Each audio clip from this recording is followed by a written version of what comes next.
Қазіргі үлкен спонсорымыз Таңшолпан ханым, тұрып қойсаңыз болады.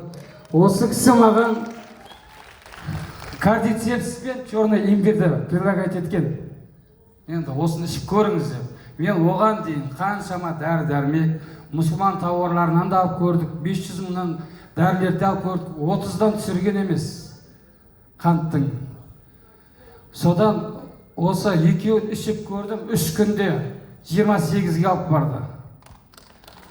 Содан оны өзіміз кірдік, бірінші менің спонсорым, жолдасым Қайнар Бағерке өзі бірден партнер болып золотой болып кіріп, облыстан, қаладан офис ашып, бірден бүкіл нені алды, витаминдерді. Содан іше бастадық.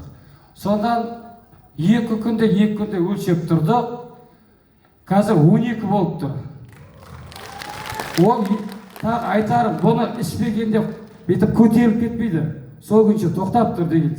Ол значит емделіп жатыр деген сөзіміз. Рахмет Вертекске, үлкен.